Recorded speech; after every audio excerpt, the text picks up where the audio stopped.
किरण को एक माह से ऐसा लग रहा था जैसे कोई उसे छुप छुप कर देखता हो, मगर फिर बाद में उसे ऐसा लगा शायद ये उसका वहम हो। हुआ कुछ यूँ था कि अभी किरण को 2 माह ही हुए थे यूनिवर्सिटी में एडमिशन लिए। उसकी एक दोस्त जो बचपन से उसके साथ थी, उसने भी किरण के कहने पे उसके साथ ही एडमिशन ले लिया था। दोनों बहुत अच्छी दोस्तें थीं। किरण की खूबसूरती में इजाफा उसके बाल करते थे। उसके बालों की सब बहुत तारीफ़ करते थे। लंबे घने खूबसूरत बाल। वो बहुत हसीन थी, बेहद हसीन। मगर किरण ने कभी अपने हुस्न पे ज़्यादा गौर नहीं किया था और ना ही कभी गरूर किया था। एक दिन वो अपनी दोस्त के साथ कैंटीन में बैठी थी जब उसकी दोस्त ने हिचकिचाते हुए कहा, तुम्हें एक बात कहूँ, तुम बुरा तो नहीं मानोगी? तो उसकी दोस्त की इस बात पर किरण ने कहा, अगर बुरा मनाने वाली हुई तो मना लूँगी, आप ज़्यादा सस्पेंस ना क्रिएट करो, बात बताओ। तो किरण की दोस्त बोली, अच्छा वो मेरा जो कज़न यहाँ पढ़ता है ना, उसका एक दोस्त है, वो तुम्हें बहुत पसंद करता है, तुमसे बात करना चाहता है। मेरा कज़न कब से मेरे पीछे पड़ा हुआ है कि तुम्हें कहूँ कि उस लड़के से बात करो, मगर मुझसे हिम्मत नहीं हो रही थी कि अगर तुम्हें बुरा लग गया तो इससे पहले कि वो और भी कुछ बोलती, किरण ने गुस्से में कहा, आइंदा इस टॉपिक पे बात ना करना।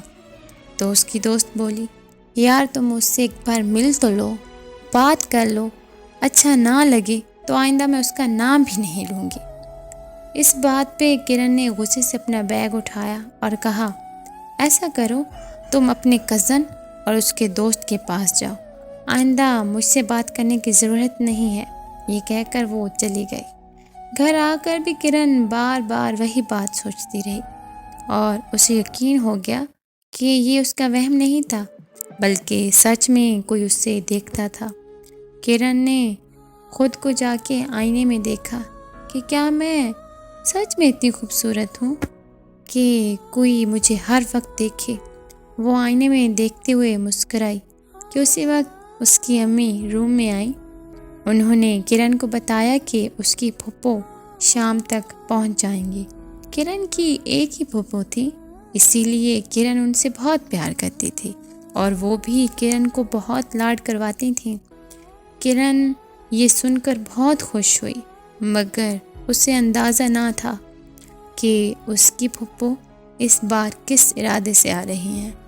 किरण के वालिद और फूफो का दिल था कि किरण और साथ का रिश्ता कर दिया जाए और एक छोटी सी मंगनी की रस्म भी। किरण की फूफो के 3 बेटे और 1 बेटी थी। सबसे बड़ा बेटा साद था, जो किरण से 3 साल बड़ा था। वो एक बहुत सादतमंद और अच्छे अखलाक का मालिक था और किरण भी ये बात जानती थी कि साद दिल ही दिल में चाहता है उसे, मगर साद ने कभी इजहार ना किया और ना ही किरण को उसके इजहार का इंतज़ार था, क्योंकि वो साद को सिर्फ कज़न की हैसियत से देखती थी। उससे शादी का तसव्वुर भी नहीं करना चाहती थी। साद भी किरण की तरह बहुत खूबसूरत था, पढ़ा लिखा भी था, अपना बिजनेस था उसका, मगर किरण को फिर भी वो ना भाता था। शाम को वो लोग पहुँचे, सब ने बहुत बातें की और फिर सब सोने के लिए चले गए। जब किरण अपने कमरे में जाने लगी तो साद ने उससे रोक कर कहा, मैं तुम्हारे लिए कुछ गिफ्ट्स लाया हूँ, अगर तुम इंतज़ार करो तो मैं रूम से ले आऊँ।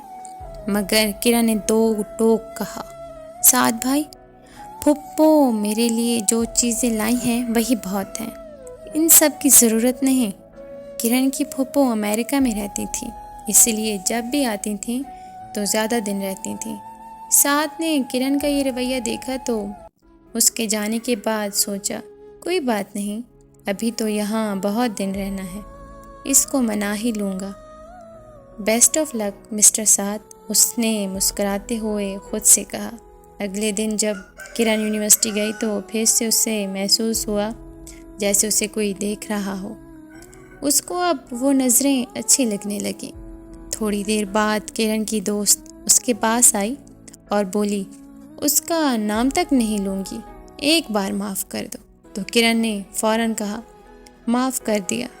शायद अब वो खुद ये ज़िक्र सुनना चाहती थी। अब हर रोज़ किरण को उन नज़रों का इंतज़ार रहता था और वो लड़का हर वक्त किरण के आसपास ही रहता था। चाहे कैंटीन हो या लाइब्रेरी, किरण को वो हर जगह नज़र आता था। अब वो घर आकर भी उसी के बारे में सोचती रहती थी। कुछ अरसे बाद उससे वो लड़का नज़र आना बंद हो गया। किरण आस पास देखती रहती थी मगर वो लड़का कहीं नज़र ना आता था। इस तरह एक हफ्ता गुजर गया। किरण बहुत परेशान रहने लगी कि आखिर गया कहाँ वो। क्या वो यूनिवर्सिटी छोड़ गया है या उसने किरण के पीछे आना छोड़ दिया है। उसे कुछ समझ ना आ रहा। वो पूछ भी नहीं सकती थी किसी से। पूछती भी तो क्या, उसने तो खुद उसके बारे में बात करने से मना कर रखा था। उसी दिन किरण की दोस्त उसके पास आई। वो कुछ परेशान थी। किरण चाहती थी कि वो बोल दे कि वो लड़का कहाँ गया। तभी वो बोली, किरण एक बात बताऊं, नाराज़ ना होना। किरण ने झट से कहा, नहीं होती नाराज़, बोलो क्या बात है।